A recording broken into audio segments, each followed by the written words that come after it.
ರಾಜ್ಯದ ನೂತನ ಮುಖ್ಯಮಂತ್ರಿಯಾಗಿ ಕೆಪಿಸಿಸಿ ಅಧ್ಯಕ್ಷ ಡಿಕೆ ಶಿವಕುಮಾರ್ ಲೋಕಭವನದಲ್ಲಿಂದು ಪ್ರಮಾಣ ವಚನ ಸ್ವೀಕರಿಸಿದರು. ರಾಜ್ಯಪಾಲ ಥಾವರ್ಚಂದ್ ಗೆಹ್ಲೋಟ್ ಅವರು ನೂತನ ಮುಖ್ಯಮಂತ್ರಿಗೆ ಅಧಿಕಾರ ಗೌಪ್ಯತೆ ಮತ್ತು ಪ್ರಮಾಣ ವಚನ ಬೋಧಿಸಿದರು.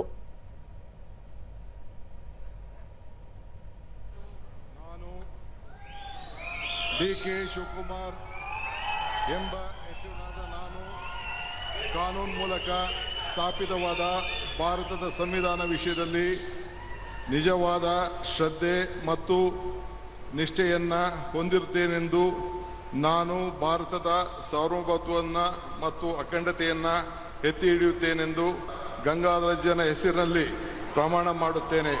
ಶ್ರದ್ಧಾಪೂರ್ವಕವಾಗಿ ಪ್ರತಿಜ್ಞೆಯನ್ನು ಮಾಡುತ್ತೇನೆ. ಮಾನ್ಯ ಮುಖ್ಯಮಂತ್ರಿಗಳು ಈಗ ಪ್ರಮಾಣ ವಚನಕ್ಕೆ ಸಹಿ ಮಾಡಲಿದ್ದಾರೆ.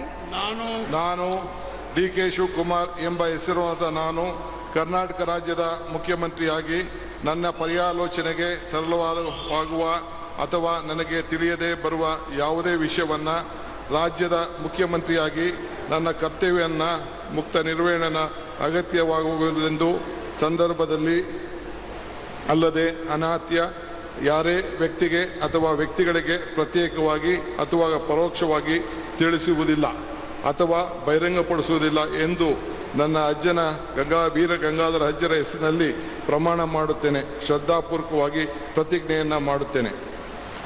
ಧನ್ಯವಾದಗಳು ಸರ್.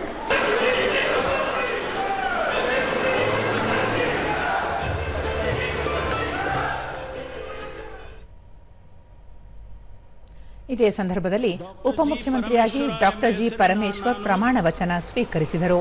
ಕಾನೂನಿನ ಮೂಲಕ ಸ್ಥಾಪಿತವಾದ ಭಾರತದ ಸಂವಿಧಾನದ ವಿಷಯದಲ್ಲಿ ನಿಜವಾದ ಶ್ರದ್ಧೆ ಡಾಕ್ಟರ್ ಅಂಬೇಡ್ಕರ್ ಅವರ ಹೆಸರಿನಲ್ಲಿ ಪ್ರಮಾಣ ಮಾಡುತ್ತೇನೆ. ಶ್ರದ್ಧಾಪೂರ್ವಕವಾಗಿ ಪ್ರತಿಜ್ಞೆ ಮಾಡುತ್ತೇನೆ. ಪ್ರಮಾಣ ವಚನ ಸಹಿಯನ್ನ ಮಾಡಲಿದ್ದಾರೆ. ನಾನು ಭಾರತ ಸಾರ್ವಭೌಮತ್ವವನ್ನು ಉಳಿದಂತೆ ಹಿರಿಯ ಶಾಸಕರಾದ ಕೆಎಚ್ ಮುನಿಯಪ್ಪ, ಕೆಜೆ ಜಾರ್ಜ್, ಎಂಬಿ ಪಾಟೀಲ್, ರಾಮಲಿಂಗಾರೆಡ್ಡಿ ಅವರು ಸಚಿವರಾಗಿ ಪ್ರತಿಜ್ಞಾ ವಿಧಿ ಸ್ವೀಕರಿಸಿದರು. ಸತೀಶ್ ಜಾರಕಿಹೊಳಿ, ಕೃಷ್ಣ ಬೈರೇಗೌಡ ಎಂದು ಶ್ರದ್ಧಾಪೂರ್ವಕವಾಗಿ ಪ್ರತಿಜ್ಞೆ ಮಾಡುತ್ತೇನೆ. ಪ್ರಿಯಾಂಕ ಖರ್ಗೆ, ಪ್ರತಿಜ್ಞೆ ಮಾಡುತ್ತೇನೆ. ಯುಟಿ ಖಾದರ್, ಶ್ರದ್ಧೆ ಮತ್ತು ನಿಷ್ಠೆಯನ್ನು ಈಶ್ವರ್ ಖಂಡ್ರೆ, ಕಾನೂನಿನ ಮೂಲಕ ಸ್ಥಾಪಿತವಾದ ಡಾಕ್ಟರ್ ಯತೀಂದ್ರ ಸಿದ್ದರಾಮಯ್ಯ, ಭೈರತಿ ಸುರೇಶ್ ದೇವರ ಹೆಸರಿನಲ್ಲಿ ಹಾಗೂ ಶರಣಪ್ರಕಾಶ್ ಪಾಟೀಲ್ ಅವರು ಸಚಿವರಾಗಿ ಪ್ರಮಾಣ ವಚನ ಸ್ವೀಕರಿಸಿದರು.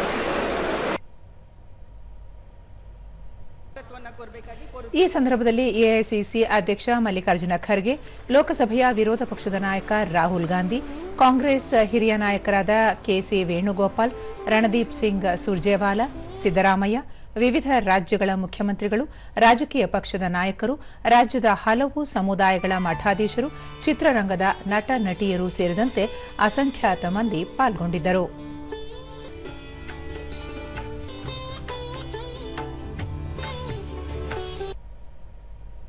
ರಾಜ್ಯದ ಮುಖ್ಯಮಂತ್ರಿಯಾಗಿ ಪ್ರಮಾಣ ವಚನ ಸ್ವೀಕರಿಸಿದ ಡಿಕೆ ಶಿವಕುಮಾರ್ ಅವರನ್ನು ಪ್ರಧಾನಿ ನರೇಂದ್ರ ಮೋದಿ ಅಭಿನಂದಿಸಿದ್ದಾರೆ. ಈ ಕುರಿತು ಸಾಮಾಜಿಕ ಜಾಲತಾಣದಲ್ಲಿ ಮಾಹಿತಿ ಹಂಚಿಕೊಂಡಿರುವ ಅವರು, ಕೇಂದ್ರ ಸರ್ಕಾರ ಕರ್ನಾಟಕ ಸರ್ಕಾರದೊಂದಿಗೆ ಜನರ ಕಲ್ಯಾಣಕ್ಕಾಗಿ ನಿಕಟವಾಗಿ ಕಾರ್ಯನಿರ್ವಹಿಸಲಿದೆ ಎಂದು ತಿಳಿಸಿದ್ದಾರೆ.